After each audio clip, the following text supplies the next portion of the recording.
Assalamualaikum warahmatullahi wabarakatuh. Saya Rian Herdiana, perwakilan dari kelompok 1, kelas 11 MIPA 1. Saya di sini akan menjelaskan tentang VOC. Varenigdi Ostindis Compagnie atau Kongsi Dagang Hindia Timur adalah perusahaan multinasional terkaya dan terbesar sepanjang sejarah. Kekayaan sebesar 7,9 triliun US dollar atau setara dengan 20 perusahaan besar dunia saat itu. Lalu bagaimana VOC dapat terbentuk? Sekitar abad ke-16 daratan Eropa sedang dilanda cukup banyak perang. Di Belanda sendiri terjadi revolusi Belanda.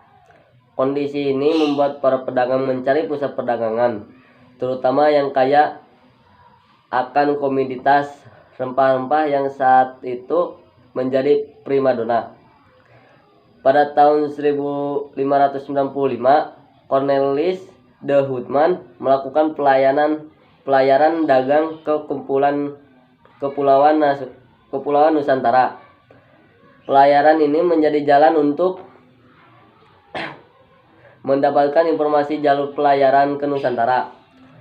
Keberhasilan Houtman mencapai Kepulauan Nusantara menyebabkan adanya pelayaran berikutnya yang mampu berdagang dengan baik di Nusantara sehingga memberikan keuntungan mencapai 400% dari perdagangan rempah-rempah. Namun hal ini mengakibatkan timbulnya persaingan tidak sehat di antara para pedagang Belanda. Keadaan ini mendapatkan perhatian khusus dari pemerintah dan parlemen Belanda, sebab akan merugikan kerajaan Belanda. Selain itu, dibentuknya Kongsi Dagang Inggris atau EIC juga menjadi ancaman bagi Belanda. Maka dari itu, pemerintah dan parlemen Belanda mengusulkan agar membentuk perusahaan dagang yang besar. Akhirnya, pada tanggal 20 Maret 1602 dibentuklah VOC. VOC adalah perusahaan multinasional dengan sistem pembagian dan kepemilikan saham yang terbuka untuk umum dan memiliki hak monopoli perdagangan di Asia. VOC dipimpin oleh Helen Seventeen yang sesuai namanya diurus oleh Dewan Pengurus yang berjumlah 17 orang. Markas besar Dewan ini berkedudukan di Amsterdam, Belanda. Dalam menjalankan tugas VOC diberi kekuasaan yang terbilang besar dan istimewa karena memiliki hak istimewa layaknya sebuah negara.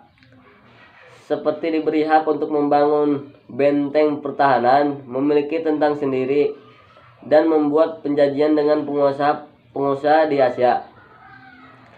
VOC bahkan boleh memaklumkan perang atau menyatakan perdamaian, menduduki wilayah di luar Belanda, memerintah daerah tersebut, mengeluarkan mata uang, hingga memungut pajak. Tak heran banyak yang menyebutkan negara dalam negara. Pada awal membentuknya sampai tahun 1610, Helen Seventeen lah yang secara langsung menjalankan tugas-tugas dan menyelesaikan berbagai urusan VOC, termasuk urusan perluasan wilayah monopoli. Karena Helen Seventeen berkedudukan di Belanda, sudah pasti mereka tidak dapat menjalankan tugasnya secara cepat dan efektif. Sementara persaingan dan bangsa-bangsa lain juga semakin keras, sehingga dibutuhkan seorang perwakilan yang dapat menyelesaikan permasalahan secara cepat dan tepat. Perwakilan yang mewakili Helen Seventeen ini disebut sebagai Gubernur Jenderal. VOC makin bertambah kuat ketika Jan Viesterzoon Koen ditunjuk menjadi Gubernur Jenderal VOC. Ia melihat VOC bisa menjadi penguasa Asia baik dari sisi politik maupun ekonomi. Pada 30 Mei 1619, berbekal 19 kapal, ia menyerang Jayakarta dan berhasil mengalahkan pasukan kerajaan Banten. Kemudian mendirikan Batavia sebagai kantor pusat VOC. Pada 1669, VOC merupakan perusahaan pribadi terkaya dalam sepanjang sejarah, dengan lebih dari 1050 perahu pedagang, 40 kapal perang, 50.000 pekerja, angkatan bersenjata pribadi dengan 10.000 tentara, dan pembayar dividen 40%.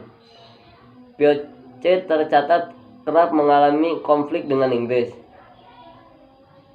Dinamika hubungan tersebut memburuk setelah terjadi pembantaian di Ambon pada tahun 1623.